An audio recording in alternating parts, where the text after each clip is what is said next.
नमस्कार, मैं शैलेश कुमार। शैलेश की बात में आपका हार्दिक स्वागत है। और हमारे यहाँ एक कहावत है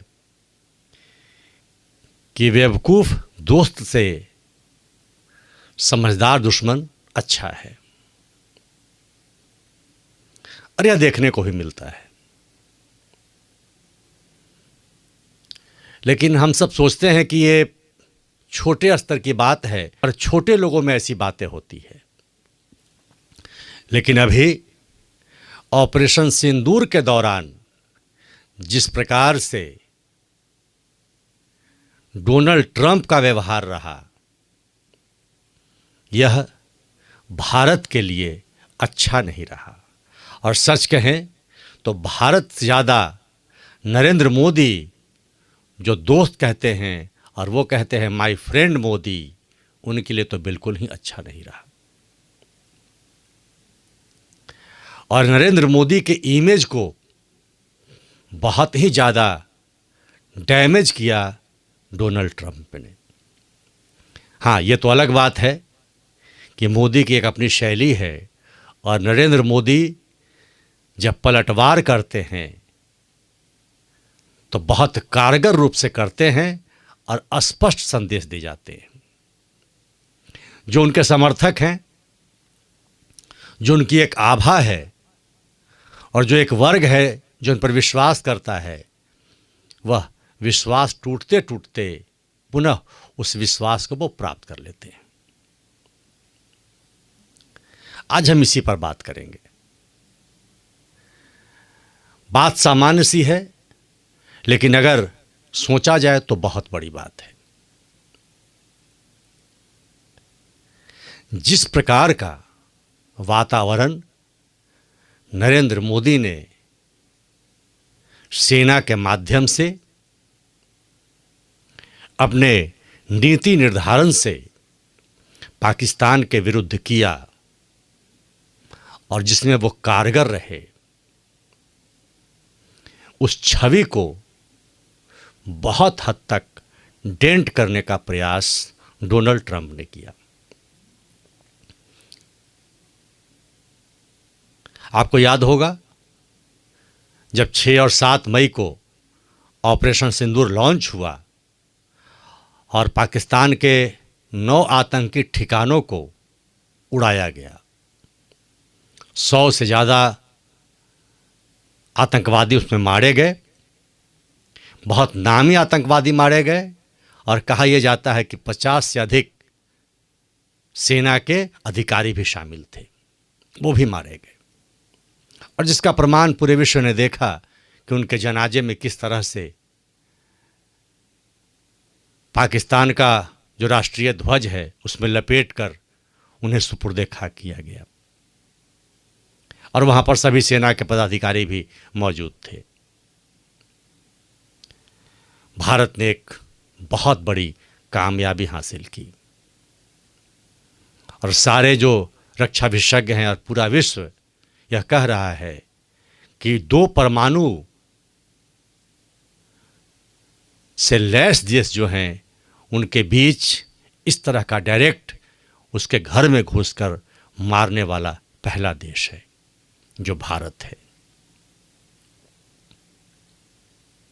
निश्चित तौर पर पाकिस्तान फेस सेविंग के लिए कुछ तो करता और भ्रम भी है उसे, और उसने भारत पर पलटवार किया।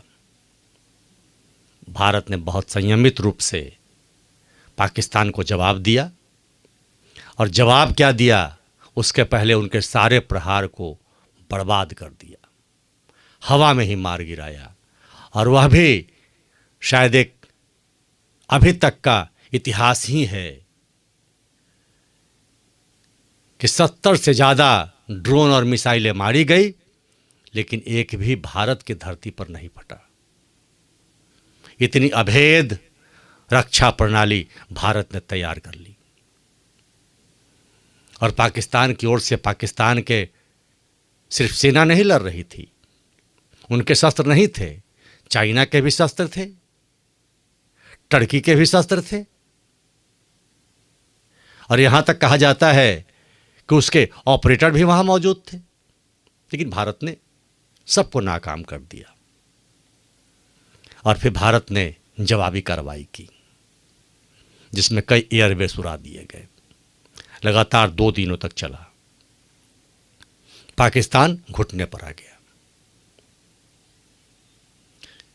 कहता तो नहीं है, कोई भी देश नहीं कहता है कि हम इतना मार खाए हैं, लेकिन पाकिस्तान तो और भी नहीं कहता, क्योंकि उसकी पूरी बेस जो है वह झूठ पर निर्धारित है। वो कहाँ से कहेगा? हर बार पिटता है, हर बार देह झाड़ता है, फिर से खड़ा होता है, वही उसकी स्थिति है। लेकिन बात पाकिस्तान से ज़्यादा आज हम उस दोस्त पर करने आए हैं।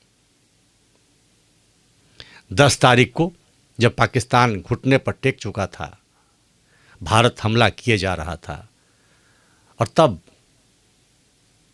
पाकिस्तान के डीजीएमओ ने दरखास्त किया कि हम सीज फायर चाहते हैं। तो हम तो जवाबी कार्रवाई कर रहे थे। हमने तो मकसद 6 और 7 की रात को पूरा कर लिया था। अगर पाकिस्तान उकसाता नहीं दोबारा तो हमने मकसद पूरा कर लिया था, हम वहीं शांत रहते।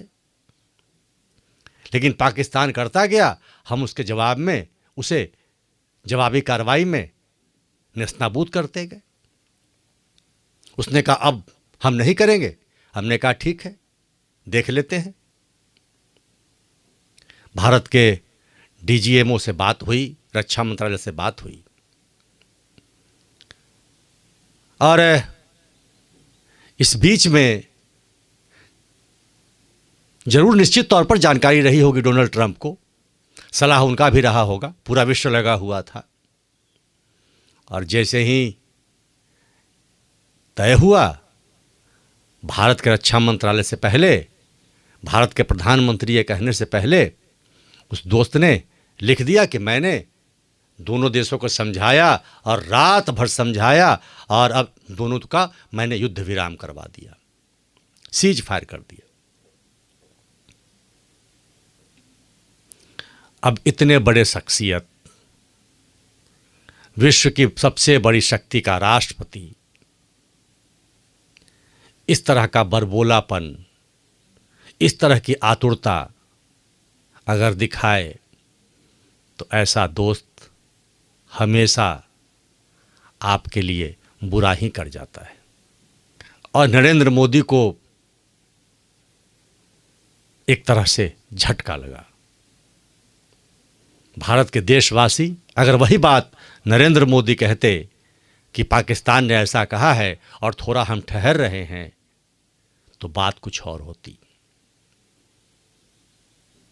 लेकिन झट से आकर उस दोस्त ने कह दिया, और अपने सो कॉल्ड दोस्त, माय गुड फ्रेंड मोदी, वही डैमेज कर दिया।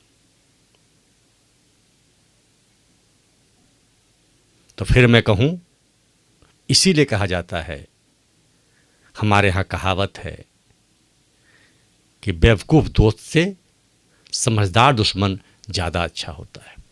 और डोनाल्ड ट्रंप क्या हैं? वो बार बार पलटते हैं। अभी वो पलट गए। एक दिन के बाद कुछ और उन्होंने कहा कि नहीं, हमने सलाह दी थी, और फिर बाद में वो कह गए अभी कि नहीं नहीं, मैंने तो बस इसमें मदद की है, मेरी कोई भूमिका नहीं है।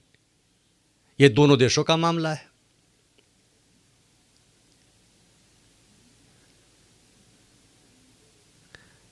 तो इतने बड़े पद पर बैठा व्यक्ति को अपना ट्वीट डिलीट करना पड़े, अपने बातों से पलट जाना पड़े, तो सोचिए किस बुद्धि के वो व्यक्तित्व हैं। और वो इसीलिए मजाक के पात्र भी होते हैं। हाँ, शक्तिशाली देश के राष्ट्रपति हैं तो एक उनकी औकात तो है ही, लेकिन इस तरह का हल्कापन खुद के लिए भी एक मजाकिया और सवालिया निशान लगाता है। वहीं जिसको दोस्त बनाते हैं उसके भी मजाक उड़वा देते हैं और उसे भी डैमेज कर जाते हैं। वो तो नरेंद्र मोदी, मैं पुनः कहूँ, उनकी एक अपनी आभा है, जिन्होंने वापस से बिना ट्रंप का नाम लिए ट्रंप पर ही वार कर दिया और पूरे विश्व को कहा कि भारत और मोदी अब इस निर्णय पर अडिग है। आप समझते हैं, इशारों में किसी व्यक्ति का नाम तक न लेना और बात कह जाना, उसकी मारक क्षमता नाम लेने से कहीं ज़्यादा होती है। ये समझदार लोग समझते हैं। हल्ला और हुआ करने वाले के लिए यह समझ वाली बात नहीं है। कोई महफिल में बैठा हो